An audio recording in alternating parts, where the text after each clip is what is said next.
Whatever was going on, it wasn't just a new hire. This was something bigger. My name is Neil Foster. I'm 48 years old, and I live in San Mateo, California. Every morning, for the last 14 years, I'd been doing the same routine. Up at 5, gym by 6, into the office by 7:30, rain or shine. I liked being early. It gave me time to breathe before the buzz of the day started. That morning was no different. I had my usual dark roast from the corner cafe in one hand, ID badge in the other, ready to scan into the Alderton Systems building. The lobby still smelled like fresh polish, like it always did on Wednesdays. I nodded to the security guard, who gave me a tight-lipped, "Morning, Neil," like usual. Then she walked in. She didn't belong, not in the sense that she wasn't allowed there, but in the way she carried herself. She wasn't looking for signs or asking where to check in. No nervous glances or unsure steps. She strolled right past the front desk like she owned the place. White sneakers, bright red blazer. No name tag, no badge. Just confidence and good lighting. I was halfway to the elevator when the double doors opened again, and out came Robert Elkins, the CEO. That stopped me in my tracks. Elkins didn't do lobbies. He barely did hallways. The man had his own private entrance and usually didn't interact with anyone lower than SVP. But there he was, striding out like a host greeting a VIP. And the VIP, that woman. He smiled like I'd never seen him do in my entire career at Alderton, and extended his hand. "Madison," he said. "Glad you made it." Madison. I didn't know the name, never seen her in a single company-wide memo, not in any onboarding doc. Nothing. I stepped into the elevator behind them. She caught my eye, then smiled and extended her hand like we were old friends. "You must be Neil." That's my name. But I hadn't introduced myself. I just nodded, still trying to place her, then she dropped the hammer. "You're the one I'm replacing, right?" My mouth opened before my brain caught up. "Replacing?" I said, the word sounding foreign on my tongue. She smiled brighter, almost like she found it cute. "Yeah, I mean, not directly, but I'm taking over the infrastructure suite. You're the guy who built it. Kinda legendary." I didn't answer. Couldn't. I looked at Elkins, expecting some kind of correction, a laugh, anything. But he just looked at me, then past me, like I was a janitor holding a mop instead of the CTO of the last 12 years. Something was off. Something big. This wasn't a new hire. This was a transfer of power. And no one had told me. When we got to the 15th floor, they both walked off without a glance. The door slid shut again, and I just stood there, gripping my coffee tighter than I meant to. Back at my desk, I opened the system dashboard like I always did. Same interface, same admin login. Still worked. That gave me a little comfort, but only for a second. Because the thing about access, it doesn't mean control, and I was starting to get the feeling that mine had already slipped away. I knew something was wrong the moment I saw the calendar invite. No subject line, no description, just a time and a room. Executive Kampf, A, 8:01 a.m. That room had only two purposes, mergers or terminations. I'd sat in it maybe 5 times in 14 years, and never for anything casual.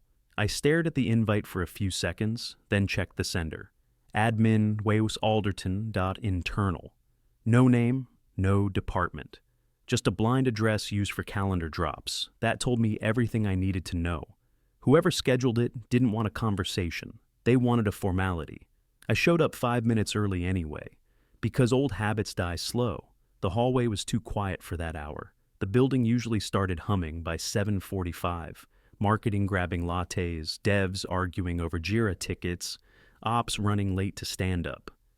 But today it felt like the air itself was bracing for something. I opened the door. Robert Elkins was already seated at the head of the table. His posture stiff, suit perfect.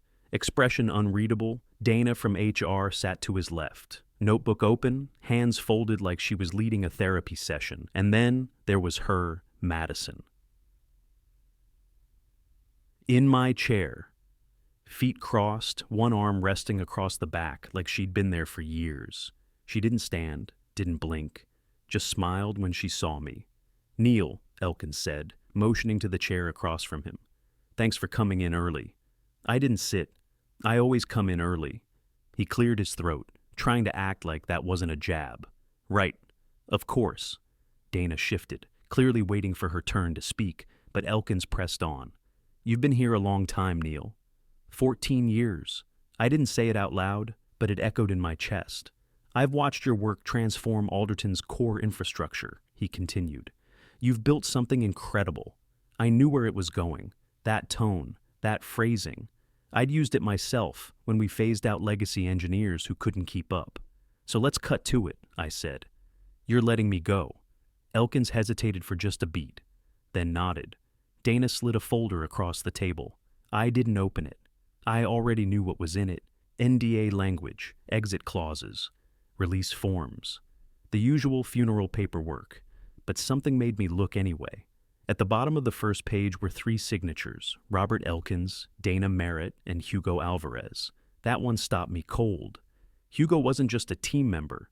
He was my right-hand guy in IT, my first hire, the one I trained from scratch, brought into board meetings, trusted with every high-level piece of infrastructure. His signature was dated 4 days ago. 4 days. I'd been working late all week, pushing a hotfix for our container migration, running tests at midnight, writing patches, while he'd already signed off on cutting me loose. Wow, I said quietly, staring at the ink. Madison leaned forward, folding her hands over the folder like it was a personal gift. Neil, she said, voice warm, almost patronizing. What you built here, it's a legacy. I'm genuinely honored to inherit it. Inherit. Like I was dead already. I looked up at her. You don't inherit something until someone's gone. She smiled wider. Exactly. I felt it then. That quiet shift inside me, like a door closing in my chest. I wasn't angry yet. Not really.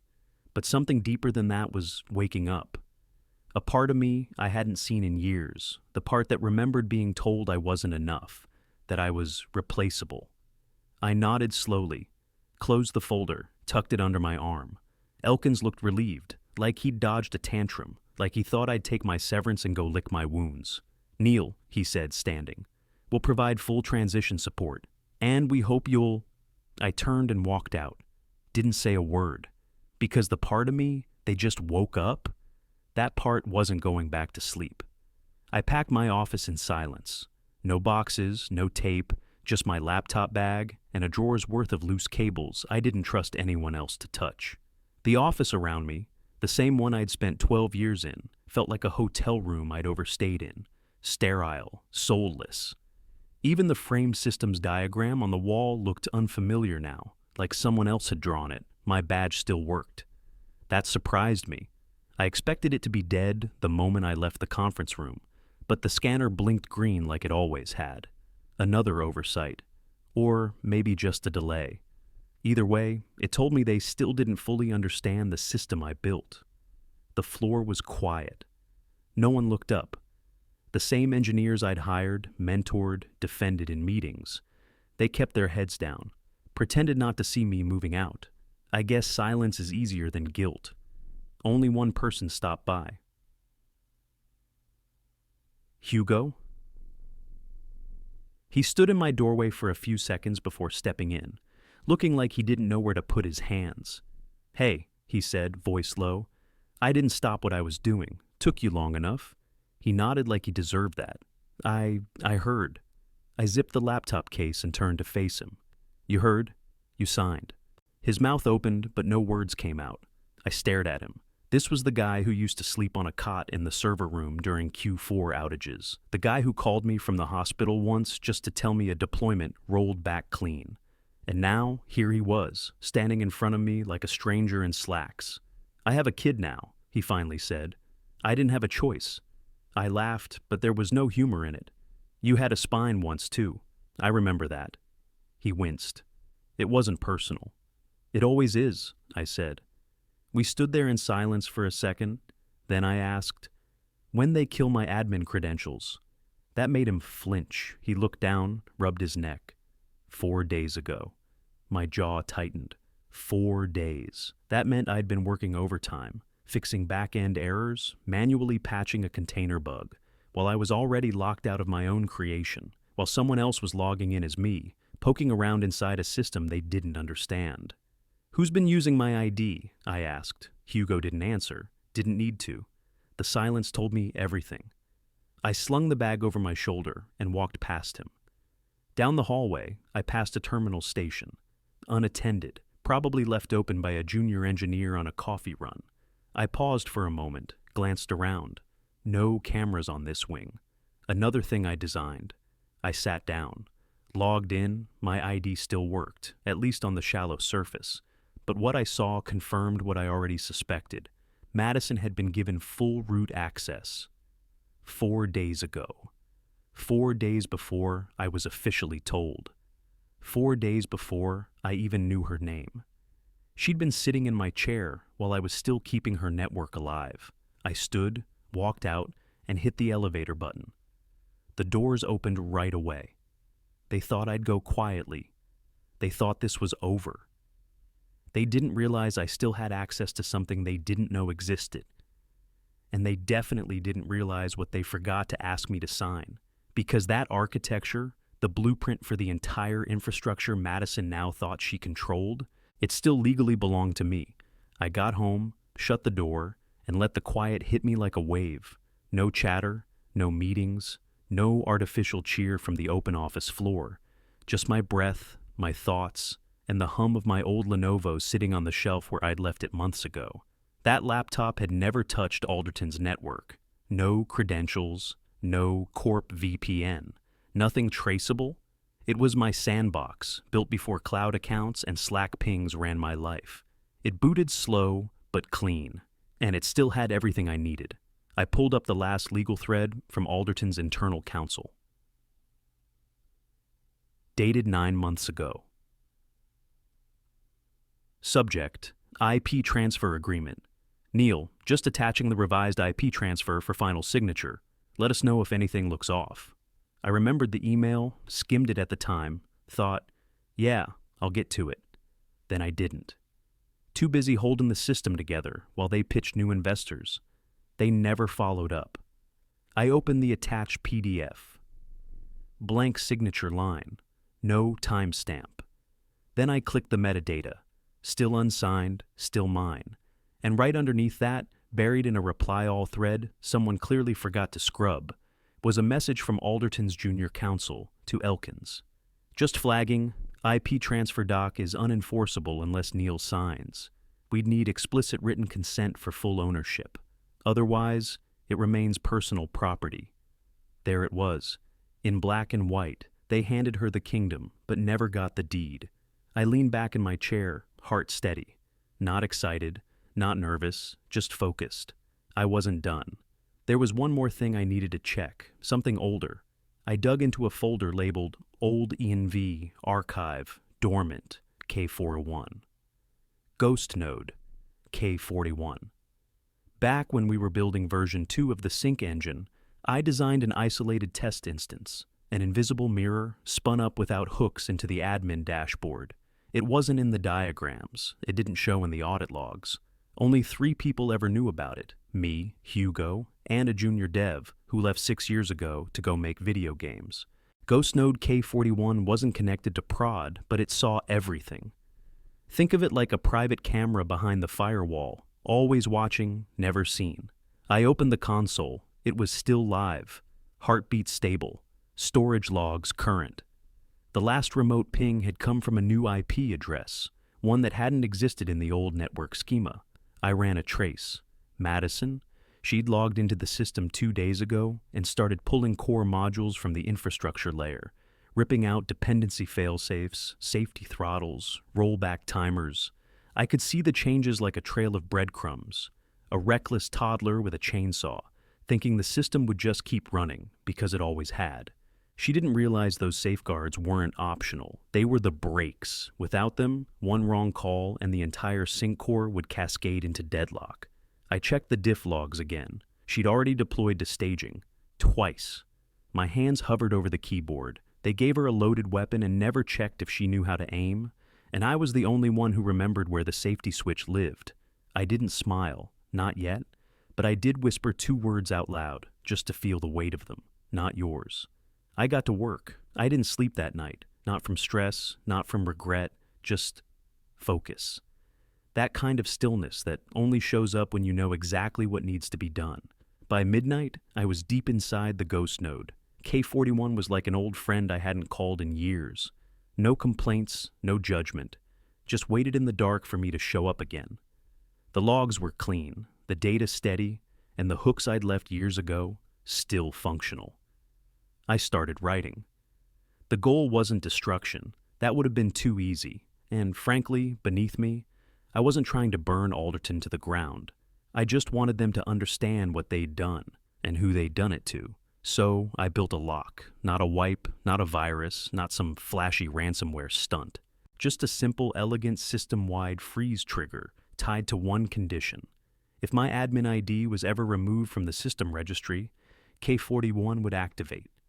The lock didn't delete anything. It didn't steal. It didn't damage. It just held everything where it was. Files, services, nodes. A digital glacier. No rollback. No override.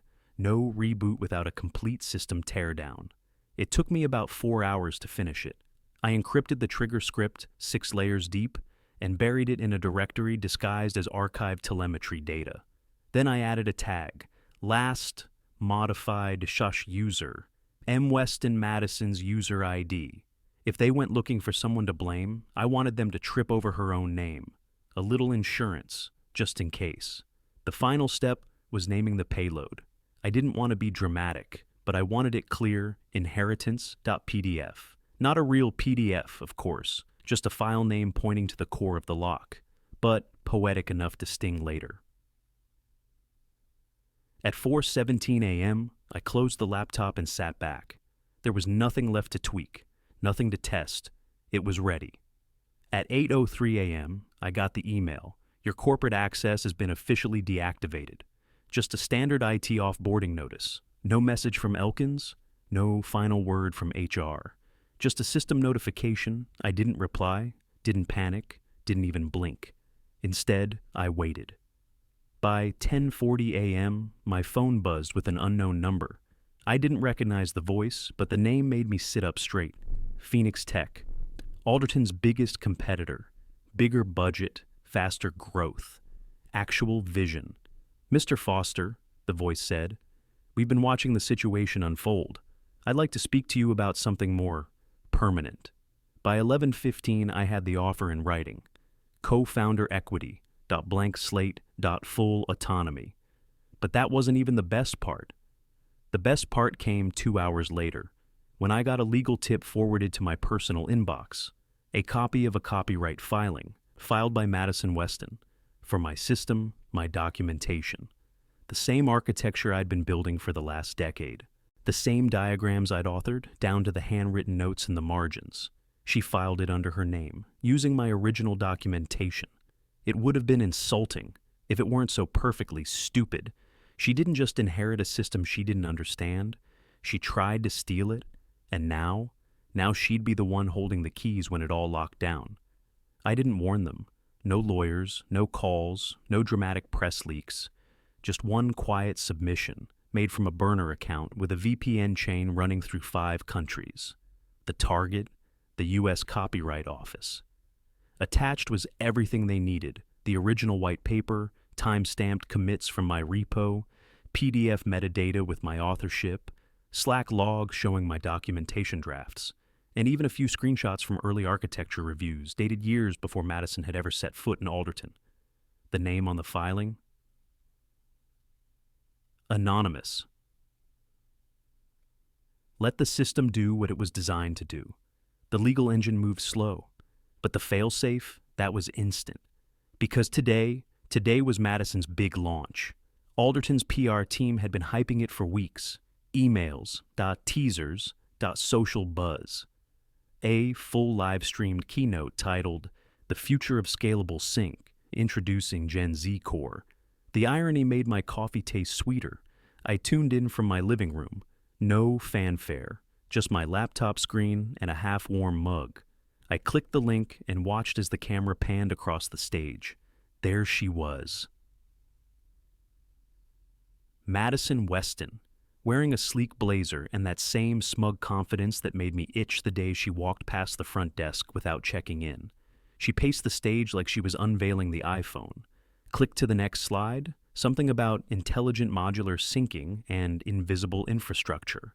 All buzzwords, all stolen. Then she smiled and said the words I'd been waiting for. Let's go live.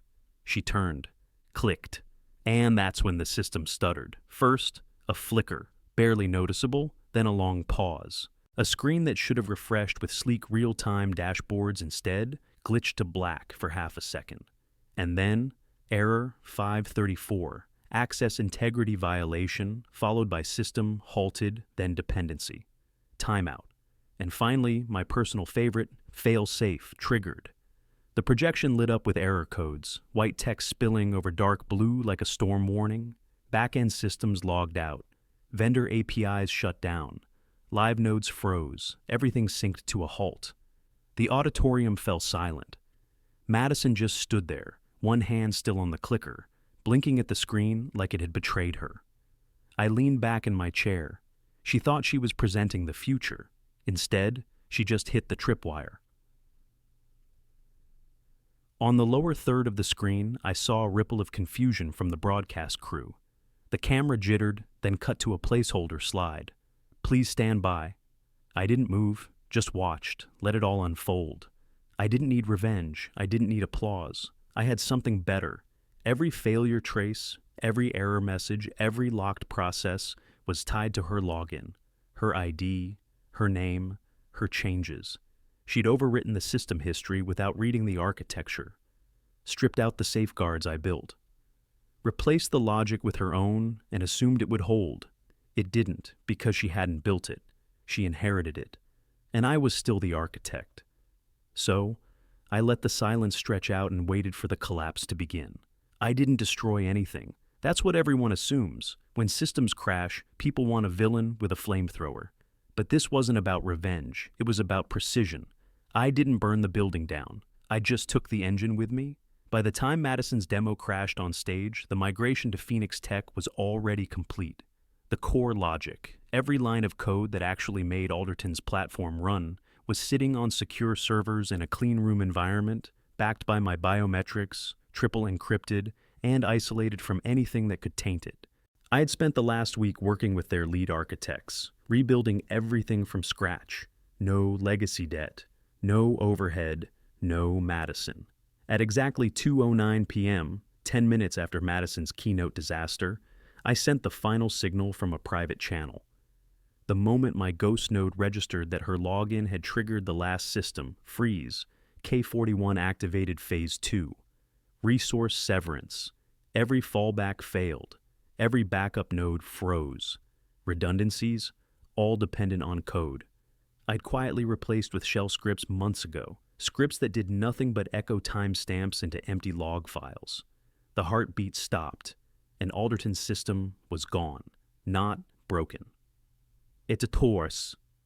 Gone. All that remained was a branded interface, an empty dashboard with no back-end muscle, their cloud orchestration, dead links, their client APIs, returning 503s, their sync core, ghosted. I watched the news unfold in real time. Industry blogs, forums, product reviewers, posting screenshots of error messages that read like hieroglyphs. By 3:30 p.m., the press had already picked it up. Alderton's sync core fails. During live demo, analysts point to fatal infrastructure flaws. Madison Weston under fire after system crash. Sources say internal chaos at Alderton. By 5 p.m., the lawsuits were already being drafted. Vendors lost data. Partners went dark. Clients threatened breach of contract. And Madison? Radio silence. No tweet. No apology. No explanation. Her LinkedIn disappeared by sunset. I was still sitting at my kitchen table when my phone rang. Unknown number, New York area code, I answered. Neil, a familiar voice said. It was Elkins. I didn't say anything. Just let the silence stretch. I assume you saw the news. I did, I said, calm as ever. He cleared his throat. We need your help. Whatever happened today, it wasn't supposed to. I put him on speaker. Let him squirm in stereo. I know what you're thinking, he rushed on. Let's not let pride get in the way of fixing this. We're willing to compensate generously. I smiled, not out of spite, just amusement. You think this is about money? I think we're both professionals, he said, and I think we can find a solution that benefits everyone. There was a pause. I wanted him to sit in it. Then I said, "You forgot one thing." He hesitated. "What's that?" "I was the system," I said. "You were just the noise." And I hung up. The next morning, my inbox looked like a war zone. 6 acquisition offers, all in under 24 hours. Venture firms, 3 former clients, 1 multinational. Everyone wanted a piece of what Phoenix Tech now had. Everyone wanted a piece of me. I ignored them all. I wasn't interested in being bought. I wasn't interested in being owned. Phoenix Tech didn't try to own me. They offered something different: 2% equity, chief architect title, and a permanent leadership seat. They didn't want just my mind. They wanted me at the table. They wanted someone who knew what it cost to build something from the ground up, someone who'd survived the politics and the betrayals and the theft, and was still standing. I signed the contract that evening, quietly. No celebration, no post. I used the same pen Alderton had given me on my 15-year anniversary, the one that came in a little black box with a note that said, "To Neil, our foundation." That same foundation they tried to rip out from under themselves. The irony wasn't lost on me. Later that night, I sat in my new office, still temporary, still bare, and skimmed through the headlines. Phoenix Tech acquires ex-Alderton system, launches global platform overnight. Alderton CTO missing after catastrophic launch failure. Former CTO Madison Weston silent amid allegations of IP misconduct. There were no quotes from her, no comments from Elkins, but one headline stood out, tucked below the fold in an industry blog I used to respect. Robert Elkins removed as CEO, Hugo Alvarez named interim. I leaned back in my chair, staring at the screen. Hugo, the same guy who'd signed my termination paperwork like it was nothing. The guy who said he had a kid when I asked why he sold me out. And now he was CEO. Of course he was. You don't need a backbone in that position, just a clean suit and good timing. I knew Alderton's board. They weren't bold thinkers. They were cleanup crews. Hugo was exactly the kind of guy you hand a mop to when the ship starts flooding. I wondered if he'd message me, apologize, say he didn't know what Madison was doing, say he regretted it. He didn't. But I knew he'd have to face me eventually, because he was the one signing the merger papers now, with my company, with my name on the infrastructure, my title on the docs, and I was the one sitting on the other side of the table. 1 year later, I walked through the same glass doors I'd once exited with a laptop bag and a silent goodbye. The name on the building had changed. What used to say Alderton Systems in brushed aluminum now read Phoenix Global Systems in matte black letters, sleek, confident, permanent. But the bones were the same. Same tile, same elevator chime, same faint scent of whiteboard markers and burnt coffee. The front desk was staffed by someone I didn't recognize. Early 20s, short-buzzed haircut. A Phoenix Tech lanyard around their neck. The moment I stepped forward, they looked up and smiled wide. "Oh, hi," they said. "You're Mr. Foster, right?" I nodded. They pointed to the framed photo behind them, an oversized headshot mounted between 2 slabs of frosted glass. I almost didn't recognize myself. It had been taken a few months ago for the company's investor profile. Beneath it was a brass plaque. Neil Foster, Architect of the Future.